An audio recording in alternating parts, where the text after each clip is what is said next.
and good afternoon. Welcome to We Believe Digital News Break Show. My name's Chris Young. We got a 30-minute show coming to you. Going to try and get all these different headlines out and maybe get a little bit deeper, different topics going on in the news, hot topics, I think, and broadcasting to you live here from the We Believe Digital Studios, downtown Jackson, Mississippi. The belly of the beast when it comes to inequality and oppression.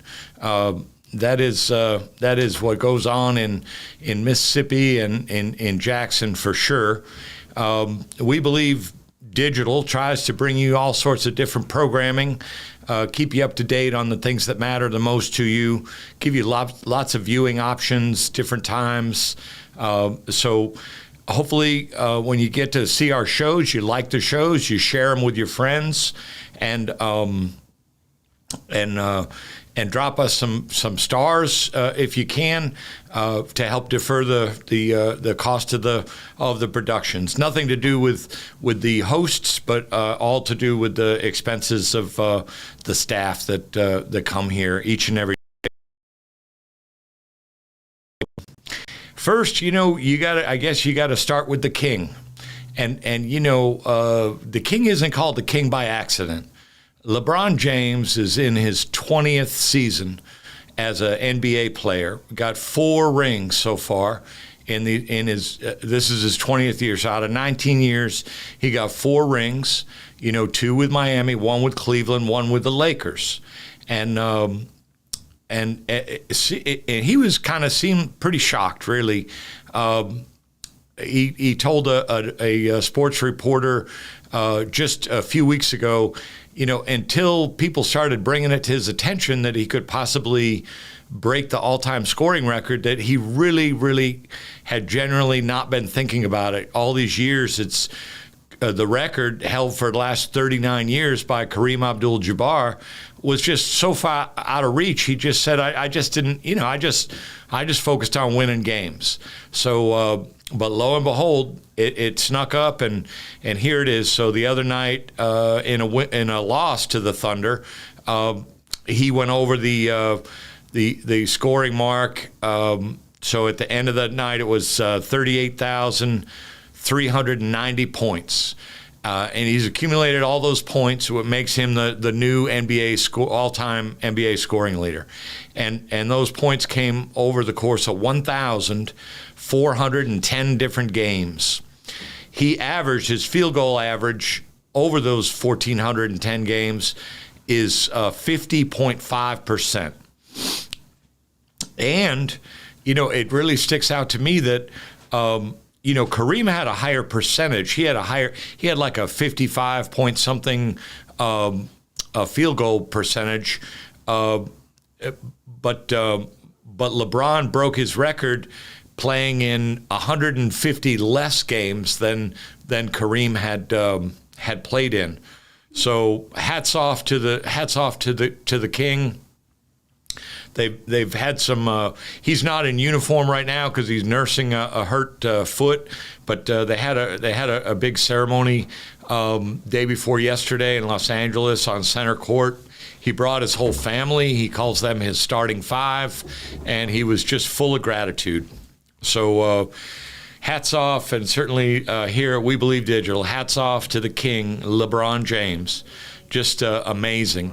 And when I look back at those pictures of when he entered the league, like a baby face, but he's just a force to be reckoned with, dominating so often. There's tons of professional athletes out there, but how many young kids have grown up in the last 20 years just trying to be I want to be like LeBron. It's just an amazing example. So hats off to LeBron. Way to go. Sad news, of course, these earthquakes in Syria and Turkey, the death toll now up over 22,000. And it's just unimaginable. And what's making it worse now is that, in this season, with the frigid temperatures over there, hunger and exposure to the frigid temps is like creating a secondary disaster. So we need to keep over 22,000 from these horrendous earthquakes.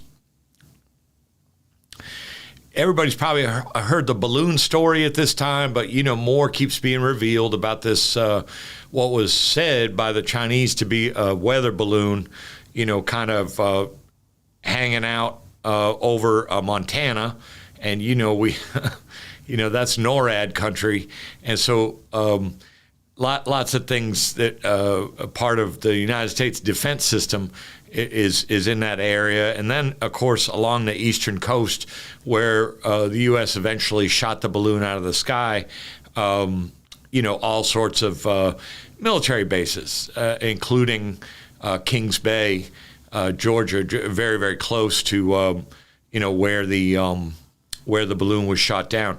But now they're getting their hands on debris from the balloon, and the White House said this morning that they can say all they want about it having been a weather balloon, but they're finding all kinds of debris that includes, so they didn't go into every detail, probably for security reasons, but say the debris, it does include multiple antennas designed to collect signals intelligence. So, a spy balloon. So, not that we don't do our own spying, of course, but bad, and the Chinese are just really pushing back because we're telling the truth about what we found and so forth, and they don't appreciate it too much. So so that's that story. We'll see if more unveils with that as time goes on. On the national on the national front, former Vice President and presidential hopeful Mike Pence having his Carmel, Indiana home searched by the FBI today for classified documents. It's an interesting piece of timing when you see what went on with former President Trump and then with current President Biden, both from the classified documents, both from the time he was vice president, linked to his time when he was vice president. Of course, those two people have taken very different approaches about how they've gone about all this. But, I thought it was interesting that Pence, kind of turned himself in, so to speak, announcing that he had found a small amount of classified information at his home in Indiana. But the timing was that he made that announcement the day after he was subpoenaed to testify about the January 6th insurrection. So I don't know, maybe coincidence, maybe not. I'm not psychic, but I mean, I have my vibe on that. So we'll just have to see what plays out with that. We have so much going on in the state of Mississippi. Man, oh man, where to even begin? Well, we go begin with that football player. The one that, that football player that everybody just loved and loved and loved from Mississippi, Brett Favre. He was in on that steal, over $5 million of money that was intended to go to the poorest people and families in Mississippi from the federal government, and he got his hands on that. Over $5 million of that to build a volleyball stadium at USM, and and he also got separate money, over $1.1 million, to do different programs and speeches, et cetera, et cetera.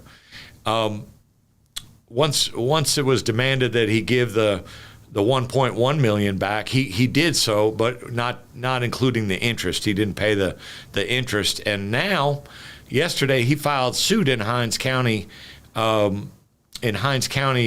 Circuit Court against against the auditor, Shadrach White.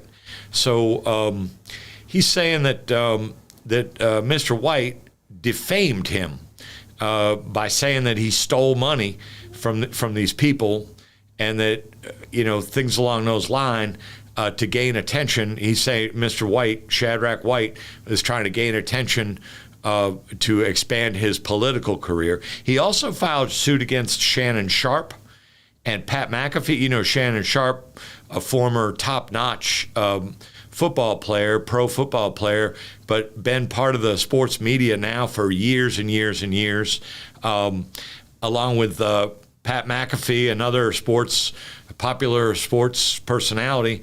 So Favre filed suit against those two guys also, saying that they defamed him publicly to improve their ratings or whatever. So we're going to see how that plays out. I just hope Mr. Favre has learned everything that Anna Wolf, our prized investigative reporter at Mississippi Today, in my book, one of our true state treasures. I hope Mr. Favre knows all those different text messages that she's obtained between Mr. Favre and the former now disgraced former governor Phil Bryant, because that's going to be that's going to be coming out. Certainly, that kind of stuff is going to come out in this lawsuit that he's just now started. So, where to go in Mississippi? We've been talking to you on various shows on this platform about these three, especially these three bills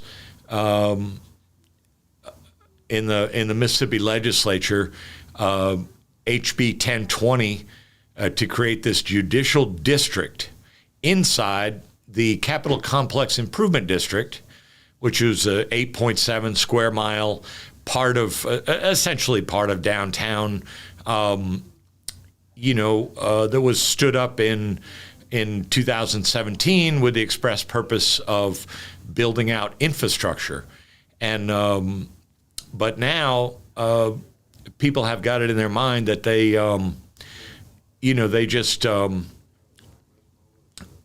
just building out other things. So they want to put a judicial district, expand create a judicial district that only includes people appointed, not people elected. So, this thing's got lawsuit written all over it. But the idea that they could, just usurp the power of Jackson voters by creating a judicial district right in the heart of Jackson, staffing it with people that are not elected. And it's just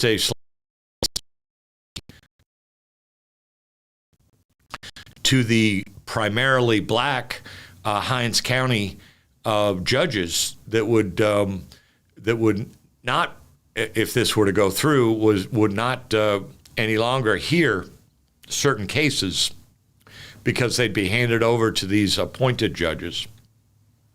And also part of that bill is to expand, the Capitol Police, jurisdiction. So, and we've got a graph here as we get ready to come up on our break. We've got a graph where it's very interesting. So they have this 8.7 square miles Capitol Complex Improvement District, and now they're going to expand it further.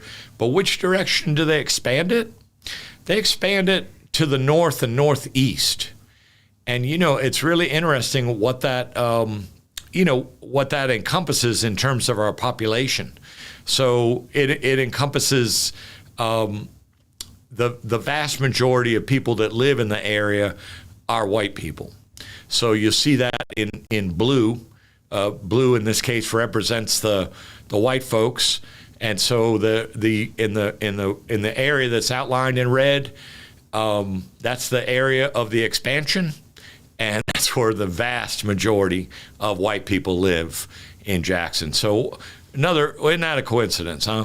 So they want to expand this Capitol Police jurisdiction to the west, where more black people reside, to the south, where more black people reside. No, they want this extra layer of security, and I guess they think of it in terms of protection from the big bad Jackson. They want to do that where the highest concentration of white people is. So how about that? When we say it's the belly of the beast here, when we say it's sizzling in Mississippi, this stuff you just cannot make this stuff up. So that bill comfortably passed through the House, the GOP-led House a few days ago, and will be making its way to the Senate. We'll see what happens over there. Lots of people calling in, calling out. Rallies on the Capitol steps. People are talking about all this, so we'll see what happens with that. So we're just going to drop out for a little bit now for a commercial or two, and then we'll be right back with you.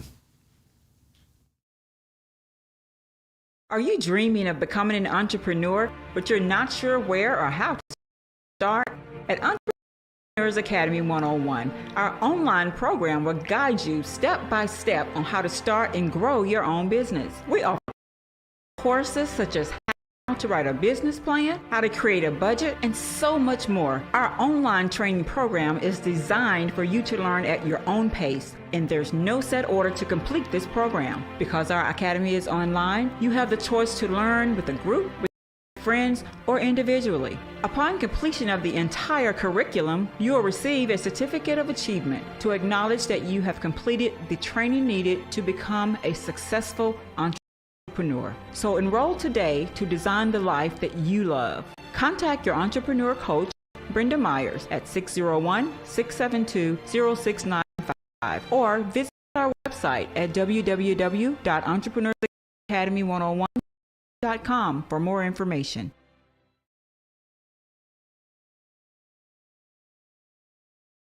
Do you have something to say? Do you want your voice heard?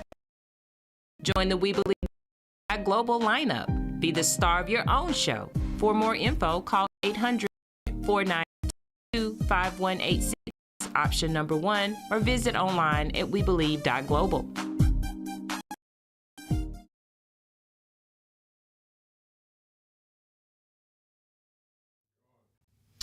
And welcome back to We Believe Digital Newsbreak. Really glad you're joining us today. Sharing some stories with you that we hope will be interesting topics that are going on, not only from the global perspective, but national and local here in Mississippi, Jackson and Hinds County. At the break, we were going out talking about this HB 1020, usurping the voting strength of our black city of Jackson by creating a judicial district with non-elected judges, just immoral, got to be unconstitutional. We'll have to wait and see how that goes. But there's other bills too. Like this other 1168 bill. Jackson has this 1% sales tax, and now if this 1168 goes into becomes law. The board that oversees the spending of that 1% sales tax that's made up of a lot of different folks, and the city is well represented.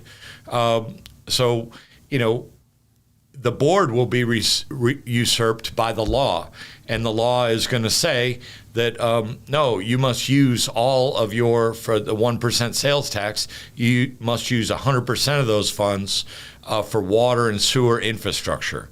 So, why have a board and all these people trying to do things creative if you're going to have legislators that say, the heck with the will of the board, we're going to make it law that you use these tax dollars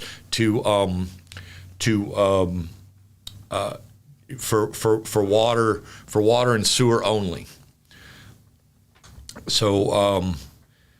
And then a third bill creating a regional water authority.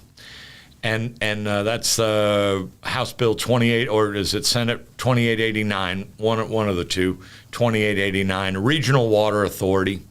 Another bill being created by somebody that doesn't even live in this area, but they want to control the water authority now that Jackson is directly getting funds from the federal government, nearly $1 billion, according to the mayor, is now in our coffers.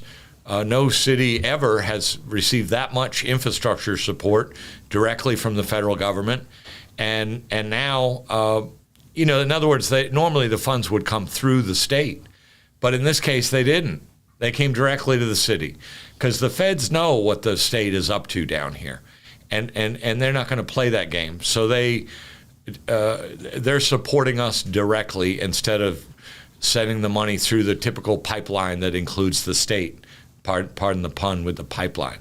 But but what these things do is they take power away from the residents of the city of Jackson. They take our autonomy. These are our resources.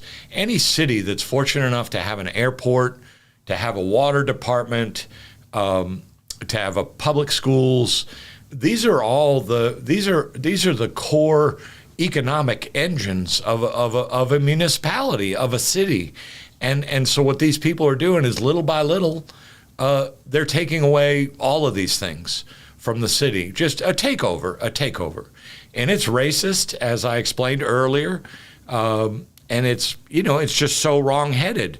But yet the Republicans have a majority in the legislature. When they want to get bills through, the honest to God truth is the Democrats don't even have to show up because their votes are just, the Republicans have a supermajority. So no matter how the Democrats vote, it ain't happening. And so they're going to get what they want. And they know that. And so they're taking full advantage of that. So those are the legislative things that just wanted to share with you. Wanted to share also the candidate qualifying lists are out. There's be a big election year in Mississippi this year. And in case you had not heard, wanted to share with you that, the governor, Tate Reeves, a relatively young, white Christian Republican, that promises to govern for all Mississippians and then turns around and does just exactly the opposite. He's the leader of the oppression, really, in the state. He's going to have 6, looks like 6 challengers overall. So John Witcher, David Grady Hardigree, Gregory Wash, Brandon Presley, Bob Hickingbottom, and Gwendolyn Gray have all announced that they're going to run against the run for governor. So we'll see how that pans out. On the lieutenant governor side, where you have this Delbert Hosemann, who's the incumbent, he's going to have 3 Republicans going against him: Shane Quick, Tiffany Longino, and Chris McDaniel. And one Democrat running against him. Name is D. Ryan Grover. The Attorney General, Lynn Fitch, is going to have a Democratic challenger, Greta Martin. The white Secretary of State, the white Christian Republican Secretary of State, Michael Watson, is going to have a challenger from Democrat Shawoski Young. And we're hoping to get Shawoski Young to join us on the program. Extended an invitation. Hopefully he'll be able to fit us in. Obviously, he must be very, very busy running for Secretary of State. On the Mississippi State Treasurer's list, the challenger is Addie Green. Addie Green from Bolton, a Democrat, is going to be running against David McCray. Mr. Genuine Cowboy Hat wearing, quad riding agriculture commissioner. Yeehaw! Agriculture Commissioner Andy Gipson. He's going to have 4 Democratic challengers. So imagine that. I saw that Andy Gipson riding down Jefferson Street from the fairgrounds over to his office a couple days ago, and he ain't got no license plate on the back of that 4-wheeler. So I don't know. I was tempted to call the Capitol Police and let them know about we got a state official out here running around unlicensed on these roads. I'm not sure how that would have gone off, but it did kind of cross my mind.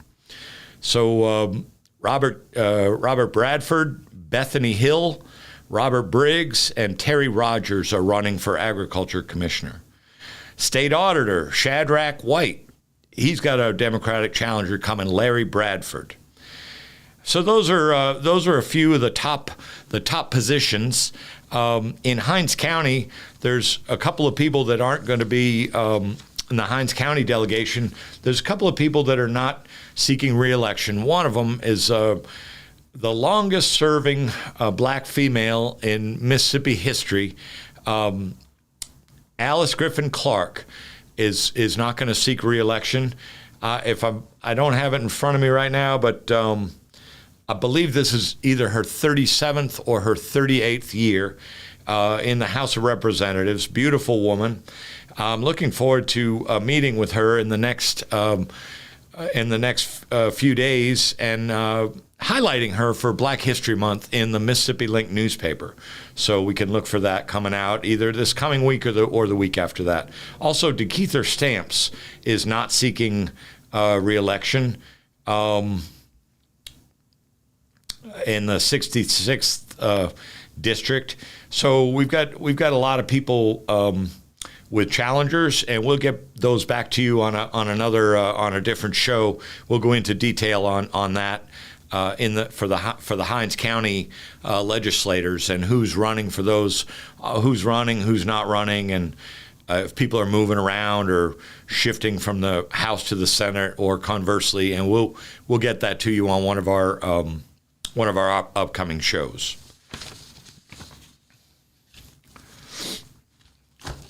You know, I'm always sharing with you about how, and I just moved to Mississippi a little less than 2 years ago. It'd be 2 years next month, and you know, you think you know some things, but then you get down here, you really know some things, and or rather, you really learn some things. You know, you learn how much you didn't know. But anyway, I pay it whenever I hear the word Delta. You know, my ears perk up. And so much going on in the Delta. You know, it wasn't long ago we were sharing with you the story of how these huge white-centric farming operations in the Delta had been flying white, unskilled laborers from South Africa to take over jobs long held by black farmers in the Delta. And they're going to pay those transplant folks more money too. So, but they got caught. They got nabbed by the Department of Justice and Department of Labor. And now those six different white farming entities, are paying back hundreds and hundreds of thousands of dollars and in fines, and also giving these black workers their jobs back with back pay. So, I know it's not popular to say in Mississippi, but thank God for the federal government, because these jokers would just get away with so much crazy stuff. And the other day yesterday I was looking at a tweet from the Delta Regional Authority. So I had to look that up because I wasn't exactly familiar with that. So the Delta Regional Authority works to create jobs, build communities, and improve lives in 252 counties and parishes across the 8-state Mississippi River Delta and Alabama Black Belt region. So 8 states, 252 counties. These folks seek to improve lives, create jobs, build communities. Okay. So we got that. But they had a meeting. They had a meeting yesterday in D.C. and I wish I'd have sent the producer a picture, but the authority, the Delta Regional Authority had their meeting, electing new officers, whatever. So, but I got this picture that shows them in a boardroom, and what's interesting? The picture shows 10 people. 10 warm bodies around the table. Now you got some people, extra people sitting like outside the circle, but as far as the actual U-shaped table that everybody's sitting around with the microphones in front of them and all that, take a guess now. This out of 10 people, take a guess out of those 10 people that are sitting there in front of the microphones for this Delta Regional Authority, these 8 counties, these 8 states rather. Take a guess how many of those people are African American. What would your guess be? You're talking about the Black Belt, Alabama Black Belt, and Mississippi Delta regions. How many of the 10? Well, whoever answered 1 out of 10 was the right answer. So you got 8 white males and one white female and 1 black male. Those are the representatives for this Delta Region Authority. Does something seem a little wrong to you about that picture? Thank God for photographers and journalists and reporters. Thank God for them to help us see a deeper picture. Otherwise, we'd just be running around thinking we know stuff that we just don't even know. So anyway, that's the show for you today. Thank you so much for tuning in, and thank you for always keeping We Believe Digital in mind as your go-to source for on-demand news, sports, entertainment, hot topics, cultural events, music events, all kinds of offerings that we have at We Believe Digital. The folks here work really, really hard to bring you all kinds of content that can meet your needs, and stick with us because we're just keeping on growing and getting more and more of that good stuff that you depend on. So we thank you for that. Have a great day today and stay safe out there.